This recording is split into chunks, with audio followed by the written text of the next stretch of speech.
Existe-t-il encore ces chemins plus ou moins discrets qui reliaient chaque ville ou village ardennais de France à la Belgique?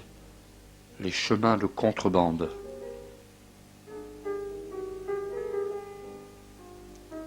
Le plus célèbre des contrebandiers, Victor Droguet, vivait ici à Bro, devenu Bonnier avec la fusion des villages. Ses exploits ou ses méfaits, c'est selon, alimentent encore les conversations. La contrebande, comme l'Exode ou la boutique, fait partie de notre histoire. Le temps, dans un pays où l'on sait ce que forger veut dire, a façonné, affiné, trempé le personnage, et le petit Victor est devenu dans les romans le roi des contrebandiers.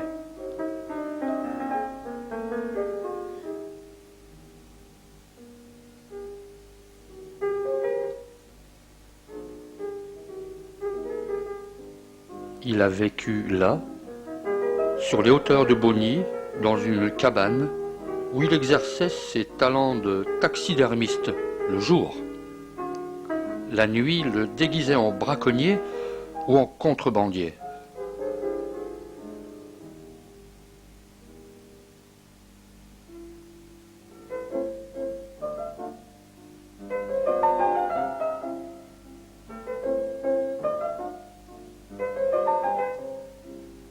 Il vécut aussi quelque temps à Joigny, et l'on raconte que pour échapper aux douaniers qui encerclaient sa maison et attendaient le matin pour l'arrêter, on raconte qu'il brûla toute une nuit dans la cuisinière sa réserve de tabac de contrebande et que le village resta imprégné longtemps de cette odeur. Dans ces pays, comme dans n'importe quelle zone frontière, tout le monde s'adonnait plus ou moins à la contrebande. Quelques paquets de tabac, du café vert, les odeurs du café qu'on faisait griller dans les rues, du chocolat, la pacotille, comme on disait. Mais pas seulement, car s'il y avait des artisans, des bricoleurs, des passeurs du dimanche, il y avait aussi de véritables organisations, des professionnels, avec de réels moyens, tenant quasiment pignon sur rue. La contrebande vivait avec son temps. Et c'est vrai qu'elle n'avait pas la même allure avant, pendant ou après la guerre.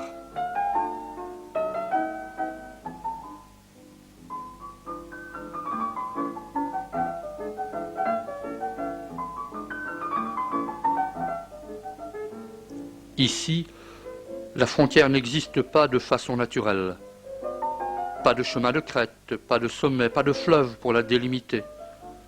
C'est une ligne invisible qui passe dans la forêt, traverse les rivières et se repère dans la forêt. De sorte qu'on ne sait pas la frontière. On va à l'intérieur d'un pays boisé, tout en creux et en bosse, bordé par la Meuse, la Semois et la Goutelle.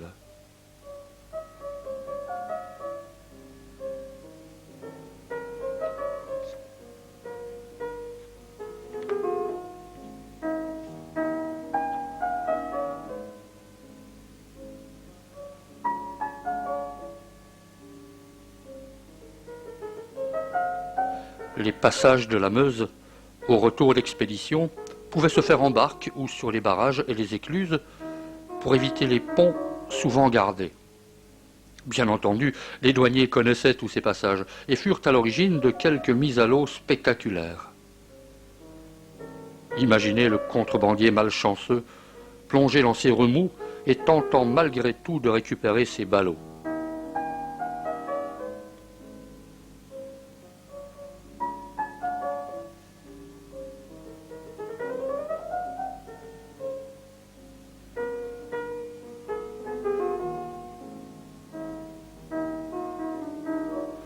Le loup, baptisé Col récemment au nom d'on ne sait quelle fantaisie géosportive.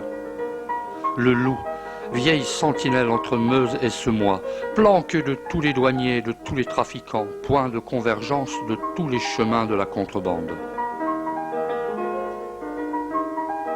On montait au loup, ou on s'en approchait, puis on filait par les chemins des poteaux, ou par un autre, pour descendre à pic sur le ruisseau du bois. Là, on atteignait les baraques, au lieu du ravitaillement, célèbre dans toute la région. Port franc dans l'océan des forêts, île au trésor. Celle-ci est détruite. Un muret de pierre, les traces de la canalisation d'une source, quelques arbres redevenus sauvages ou qui font semblant, c'est tout ce qu'il reste de cette baraque.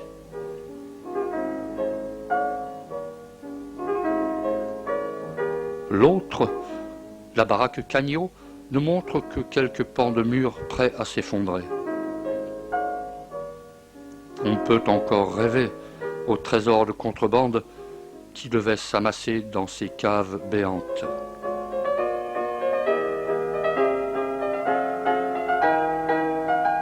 Ou décrypter l'ultime message d'amour, une bouteille à la mer, du dernier contrebandier. Si la forêt s'apprête à dévorer le bout de pré voisin, le petit ruisseau, lui, a conservé des allures domestiques.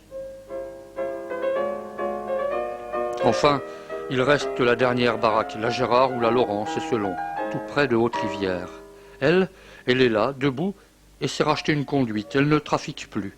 Elle est devenue un gîte.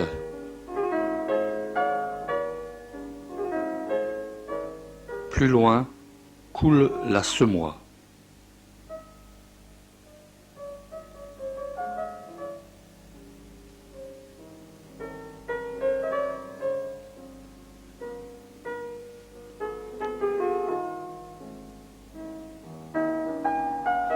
De qui les brumes de la Semois à Aulnay se faisaient-elles complices?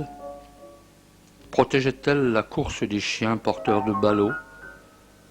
Étouffait-elle les hurlements de douleur de ces chiens capturés à qui, disait-on, des douaniers coupaient la patte?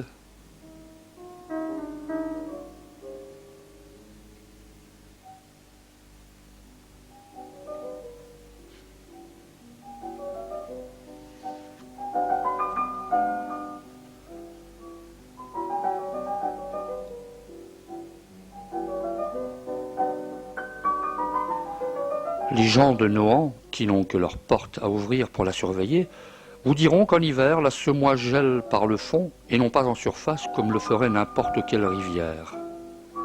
Mais n'est-elle pas celle que Rimbaud a rebaptisée rivière de Cassis? Bohan, la Belge, vide et laide en semaine, grouillante de badauds français le dimanche. Qu'est-ce qui peut bien les attirer ici? Les vieilles habitudes du petit commerce frontalier. C'est à partir de Bohan que s'ouvre le grand cimetière des séchoirs à tabac, témoin squelettique d'un passé révolu. On ne cultive plus le tabac dans la région, ou si peu. Le maïs a remplacé le tabac dans les séchoirs, dans le meilleur des cas, mais il n'est pas rare de voir ces malheureux séchoirs servir d'abri à de hideuses caravanes.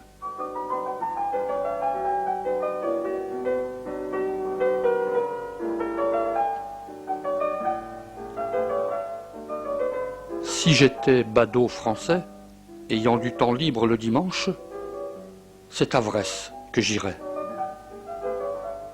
D'ailleurs, j'y vais.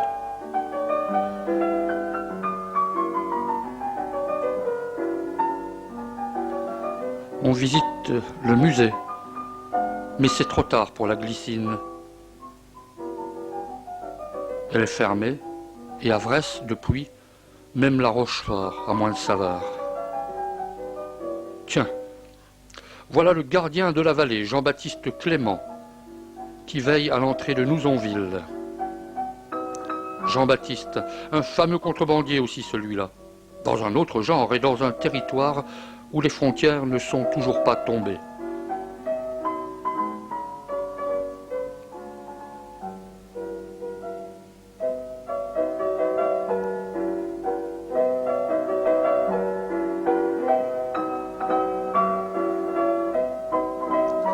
Les trafiquants de Nouzon, eux, avaient le choix des passages.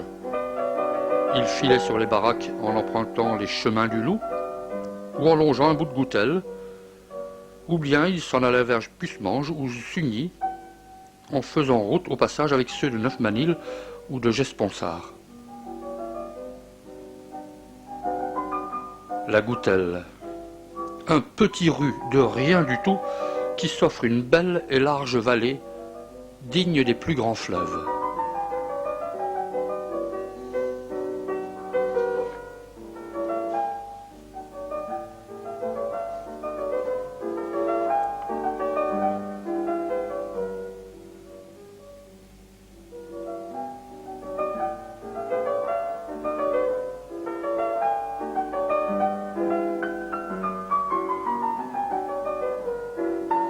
La Goutelle a un temps partagé sa vallée avec un petit train, le Torré, qui reliait la Belgique à Nouzonville.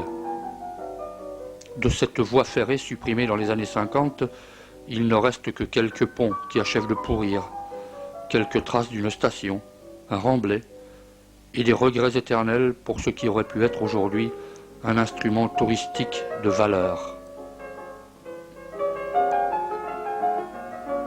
Est-ce dans ces regrets que semble dormir Neufmanil ?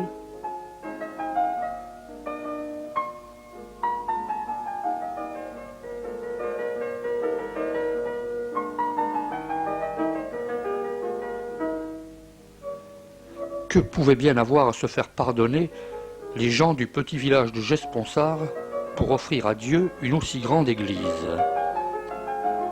Serait-ce dans cet ancien village de cloutiers qu'auraient été forgés les clous du divin supplicié?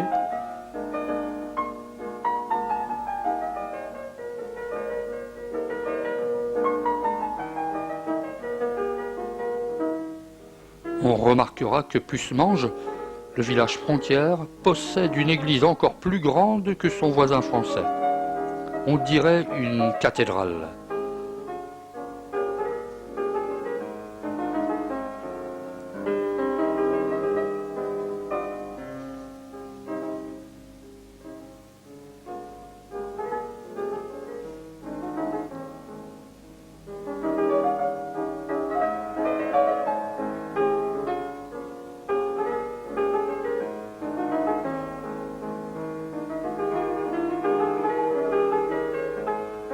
Pucemange a perdu de sa splendeur. On n'y vient plus guère que pour acheter du pétrole pour les poêles. Et pourtant, il y en avait du monde dans la rue principale. Et même du bon monde qui venait de Charleville. Pucemange, c'était la douane, la vraie, avec bâtiments, drapeaux, barrières, costumes et tout.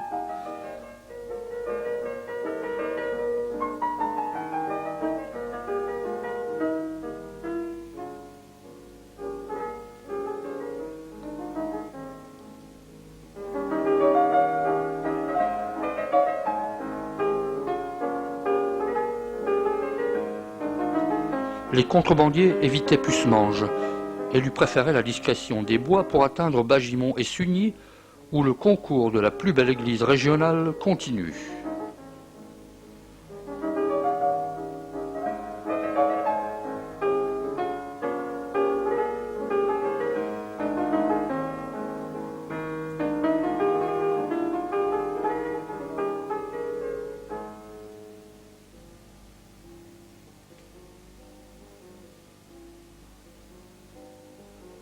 L'œil du cyclope, bequette complice, attentive et savante, caméra muette du temps.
Allez trouver la frontière, vous, dans le moutonnement des forêts, dans l'épaisseur des fougères, dans la danse du soleil sur les rivières. Ici, voyez-vous, on va d'une clairière à l'autre, par les chemins de la mémoire, sans frontières.